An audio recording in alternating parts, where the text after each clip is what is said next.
ಇಂದು ಪ್ರಬೋಧಿನಿ ಏಕಾದಶಿಯ ಮರುದಿನ ಕಾರ್ತಿಕ ದ್ವಾದಶಿಯ ದಿನ ಶ್ರೀ ಕಾರ್ತಿಕ ರಾಧಾ ದಾಮೋದರ ಇವರ ವಿವಾಹ ಮಹೋತ್ಸವ ಅಂದರೆ ತುಳಸಿ ವಿವಾಹ. ಇದು ಪೌರಾಣಿಕ ಕಥೆ. ಬಹಳಷ್ಟು ವರ್ಷಗಳು ನಾವು ಚಿಕ್ಕವರಿರುವಾಗ ನಮ್ಮ ತಾಯಂದಿರು ಮನೆಯಲ್ಲಿ ಹೇಳಿದಂಥ ಈ ಕಥೆ ಈ ದಿನ ನೆನಪಾಗ್ತದೆ. ಬಹಳ ಕಾಲದ ಹಿಂದೆ ಧರ್ಮಧ್ವಜ ಮಹಾರಾಜ ಮತ್ತು ಮಾಧವಿ ಅಂತಕ್ಕಂಥ ಮಹಾರಾಣಿ ಇದ್ರು. ಅವರಿಗೆ ಒಂದು ಹೆಣ್ಮಗು ಹುಟ್ಟಿತು. ಆ ಮಗುವಿನ ಹೆಸರು ವೃಂದ ಅಂತ ನಾಮಕರಣ ಮಾಡಿದ್ರು.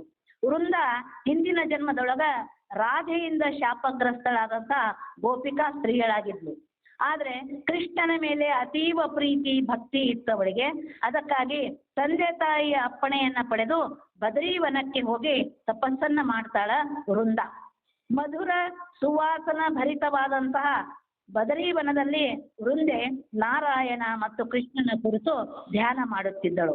ಅದೇ ವೇಳೆಗೆ ರಾಧೆಯಿಂದ ಶಾಪಗ್ರಸ್ತ ಪಡೆದಂತಹ ಗೋಪ ಪುರುಷನೊಬ್ಬ ರಾಕ್ಷಸನಾಗಿ ಜನ್ಮ ತಾಳಿರುತ್ತಾನೆ. ಆತನು ಜಲಂಧರ ಎಂತಕ್ಕಂಥ ಮಹಾರಾಕ್ಷಸನೊಬ್ಬನ ಮಗನಾಗಿ ಜನ್ಮ ತಾಳಿರುತ್ತಾನೆ. ರಾಕ್ಷಸನಾದರೂ ಕೂಡ ಅತ್ಯಂತ ಸುಂದರನಾಗಿರುತ್ತಾನೆ, ಸ್ಫುರದ್ರೂಪಿಯಾಗಿರುತ್ತಾನೆ, ಯಾವಾಗಲೂ ನಗುಮೊಗದವನಾಗಿರ್ತಾನೆ, ನೋಡುವವರ ಮನ ಸೆಳೆಯುವಂತಿರುತ್ತಾನೆ. ಹೆಸರು ಶಂಖಚೂಡ ಎಂದು ಜಲಂಧರ ರಾಜ ಅವನಿಗೆ ನಾಮಕರಣ ಮಾಡಿರುತ್ತಾರೆ. ರಾಕ್ಷಸರ ಗುರುವಾದ ಶುಕ್ರಾಚಾರ್ಯರು ಬಲಾಢ್ಯನಾದ ಶಂಖಚೂಡನಿಗೆ ಭೂಲೋಕ, ದೇವಲೋಕ, ಪಾತಾಳ ಲೋಕ ಗೆದ್ದು ಸ್ವರ್ಗ ಮತ್ತು ನರಕದ ಅಧಿಪತಿ ಆಗಬೇಕಾದರೆ ನೀನು ಬಲಾಢ್ಯನಾಗಿದ್ದರೂ ಕೂಡ ತಪಸ್ಸು ಮಾಡಬೇಕೆಂದು ದುರ್ಬೋಧೆ ಮಾಡಿ ತಪಸ್ಸಿಗೆ ಕಳುಹಿಸಿರುತ್ತಾನೆ. ತಪಸ್ಸಿಗೆ ಮೆಚ್ಚಿ ಬ್ರಹ್ಮನು ಪ್ರತ್ಯಕ್ಷನಾಗಿ ವರಬೇಡಲು ತಿಳಿಸಿದಾಗ ಶಂಖಚೂಡನು ಭಗವಾನ್ ಕೃಷ್ಣನಲ್ಲಿ ತಾನು ಐಕ್ಯನಾಗಬೇಕು ಎಂಬ ವರವನ್ನು ಕೇಳುತ್ತಾನೆ. ರಾಕ್ಷಸನಾಗಿದ್ದಾಗಲೂ ಕೂಡ ಹಿಂದಿನ ಜನ್ಮದ ಪುಣ್ಯದ ಫಲವಾಗಿ ಅವನಿಗೆ ಆ ಸದ್ಬುದ್ಧಿ ಬಂದಿರುತ್ತದೆ. ಆಗ ಬ್ರಹ್ಮದೇವರು ಒಂದು ಕೃಷ್ಣ ವಿಗ್ರಹವನ್ನು ನೀಡಿ ಅರಮನೆಗೆ ಮರಳುವಾಗ ದಾರಿಯಲ್ಲಿ ಹೆಣ್ಣು ಮಗಳೊಬ್ಬಳನ್ನು ಕಂಡರೆ, ಅವಳಲ್ಲಿ ನಿನ್ನ ಮನ ಮೋಹಗೊಂಡರೆ ಅವಳೊಂದಿಗೆ ನೀನು ವಿವಾಹವಾಗಬೇಕು. ಪತಿವೃತೆ ಆಗಿರುವಷ್ಟು ದಿನ ನೀನು ಸುಖ, ಸಂತೋಷ, ಕೀರ್ತಿಯನ್ನು ಪಡೆಯುವೆ. ಯಾವಾಗ ಅವಳ ಶೀಲ ಹರಣವಾಗಿ ಪಾತಿವೃತ್ಯ ಭಂಗವಾಗುತ್ತದೆಯೋ ಆ ದಿನ ನಿನ್ನನ್ನು ಭಗವಾನ್ ಶಂಕರನು ನಾಶ ಮಾಡುವನು ಎಂದು ಹೇಳಿ ಬ್ರಹ್ಮದೇವರು ಅದೃಶ್ಯರಾದರು. ತಪಸ್ಸಿನಿಂದ ಮರಳುವಾಗ ಎಲ್ಲಿಂದಲೋ ಬಂದ ಸುವಾಸನೆ ಶಂಖಚೂಡನನ್ನು ಆ ದಿಕ್ಕಿನತ್ತ ಹೊರೆದೊಯ್ಯುತ್ತದೆ. ಅಲ್ಲಿ ವೃಂದಾಳನ್ನು ಕಂಡು ಮನಸೋಲುತ್ತಾನೆ. ಅವಳಿಗೆ ವಿವಾಹದ ತನ್ನ ಬಯಕೆಯನ್ನು ತಿಳಿಸುತ್ತಾನೆ. ವೃಂದ ನನ್ನ ಹೊರತು ಬೇರೆ ಹೆಣ್ಣನ್ನು ನೋಡಬಾರದು ಮತ್ತು ವಿವಾಹವಾಗಬಾರದು ಎಂದು ತನ್ನ ಒಂದು ಷರತ್ತನ್ನು ತಿಳಿಸುತ್ತಾಳೆ. ಅದಕ್ಕೆ ಶಂಖಚೂಡ ರಾಕ್ಷಸ ರಾಜಕುಮಾರ ಒಪ್ಪಿದಾಗ ಗಾಂಧರ್ವ ರೀತಿಯಲ್ಲಿ ಇಬ್ಬರು ವಿವಾಹವಾಗಿ ಅರಮನೆಗೆ ಮರಳುತ್ತಾರೆ. ಧರ್ಮಧ್ವಜ ಮಹಾರಾಜ ಮತ್ತು ಮಾಧವಿ ರಾಣಿ ಇದರಿಂದ ಮಗಳನ್ನು ಕಳೆದುಕೊಂಡು ಆಘಾತವನ್ನು ಹೊಂದುತ್ತಾರೆ. ಆಗ ಬಂದ ಮುನಿ ನಾರದ ಮಹರ್ಷಿಯು ಅವರಿಗೆ ದೇವ ಕಾರ್ಯ ಇದು ಎಂದು ಹೇಳಿ ಸಮಾಧಾನ ಮಾಡುತ್ತಾರೆ. ಇತ್ತ ಶಂಖಚೂಡನು ತನ್ನ ಅರಮನೆಗೆ ಬಂದನು. ತನ್ನ ತಂದೆ ಜಲಂಧರನನ್ನು, ತಾಯಿಯನ್ನು ವಂದಿಸಿದನು. ಮುಂದೆ ಮಹಾರಾಜನಾದನು. ತನ್ನ ಬಲದ ಕಾರಣ ಅಹಂಕಾರಿಯಾಗುತ್ತಾನೆ ಶಂಖಚೂಡ. ಕೃಷ್ಣಾಚಾರ್ಯರು ದೇವಲೋಕದ ಮೇಲೆ ಆಕ್ರಮಣ ಮಾಡಲು ದುರ್ಬೋಧೆ ಮಾಡುತ್ತಾರೆ. ದೇವಲೋಕದ ಇಂದ್ರನನ್ನು, ವರುಣನನ್ನು, ವಾಯುವನ್ನು, ಸೂರ್ಯ ಚಂದ್ರನನ್ನು ಗೆದ್ದು ಅಹಂಕಾರದಿಂದ ಬೀಗುತ್ತಾನಲ್ಲದೆ ಭಗವಾನ್ ಶಂಕರನ ಕೈಲಾಸಕ್ಕೆ ನುಗ್ಗುತ್ತಾನೆ ಶಂಖಚೂಡ. ಆಗ ಶಂಕರನಿಗೂ ಮತ್ತು ಶಂಖಚೂಡನಿಗೂ ಶಂಕರನ ನಡುವೆ ಯುದ್ಧ ನಡೆಯುತ್ತದೆ.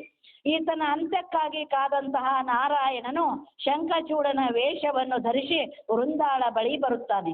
ಯುದ್ಧದಲ್ಲಿ ಶಂಕರನನ್ನು ಗೆದ್ದು ಬಂದಿದ್ದಾನೆ ತನ್ನ ಪತಿ ಎಂದು ನಂಬಿ ತಾನು ಮಾಡುತ್ತಿರುವ ಪೂಜಾ ಹೋಮದ ಕೈಂಕರ್ಯವನ್ನು ಅರ್ಧಕ್ಕೆ ಬಿಟ್ಟು ಲಘು ಬಗೆಯಿಂದ ವೇಷಧಾರಿಯಾದಂತಹ ಪತಿಯ ಬಳಿ ಬಂದು ಕೇಳುತ್ತಾಳೆ, ಶಂಕರನನ್ನು ಸೋಲಿಸಿ ಬಿಟ್ಟಿರಾ ಎಂದು. ಪ್ರಿಯೆ, ಈಗ ನಾನು ಯುದ್ಧ ಭೂಮಿಯ ಮಾತು ಬೇಡ, ನಾನು ದಣಿದಿರುವೆ. ನಿನ್ನ ನೆನಪಾದ ಕೂಡಲೇ ನಿನಗೆ ಸೇರಬೇಕೆಂದು ಲಘು ಬಗೆಯಿಂದ ಬಂದೆ ಎಂದು ಶಯ್ಯಾಗ್ರಹಕ್ಕೆ ಕರೆದೊಯ್ದು ಅವಳ ಶೀಲ ಹರಣವನ್ನು ಮಾಡುತ್ತಾನೆ. ಅದೇ ಸಮಯಕ್ಕೆ ಬ್ರಹ್ಮದೇವರ ವರದಾನದಂತೆ ಶಂಕರನು ಶಂಖಚೂಡನ ಎದೆಯನ್ನು ತ್ರಿಶೂಲದಿಂದ ಇರಿದು ಕೊಂದು ಬಿಡುತ್ತಾನೆ. ಆಗ ಸೈನ್ಯದಲ್ಲಿ ಹಾಹಾಕಾರ ಹೇಳುತ್ತದೆ. ಅಲ್ಲಿಗೆ ಎಚ್ಚರಗೊಂಡ ವೃಂದ ಪತಿ ತೀರಿ ಹೋದ ವಿಷಯ ತಿಳಿದು ನೀನು ಯಾರು ಎಂದು ಕೇಳುತ್ತಾಳೆ.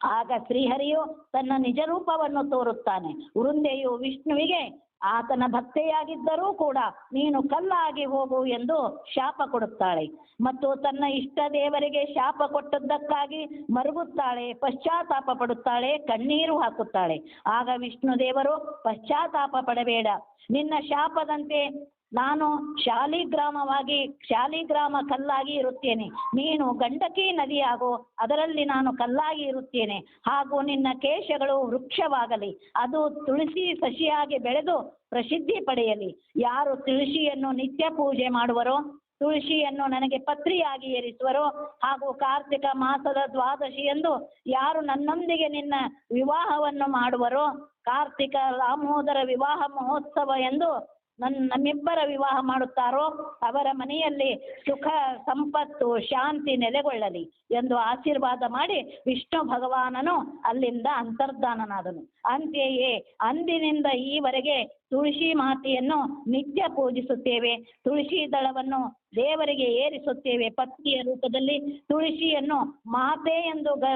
ಗೌರವಿಸಿ ಎಲ್ಲ ಶುಭ ಕಾರ್ಯಗಳಲ್ಲಿ ಪೂಜಾ ಸಮಾರಂಭಗಳಲ್ಲಿ ಬಳಸುತ್ತೇವೆ. ಹೀಗಾಗಿ ತುಳಸಿ ದಾಮೋದರರನ್ನು ವಿವಾಹ ಕಲ್ಯಾಣ ಮಹೋತ್ಸವವಾಗುತ್ತದೆ. ಶ್ರೀ ತುಳಸೈ ನಮಃ, ಶ್ರೀ ತುಳಸೈ ನಮಃ.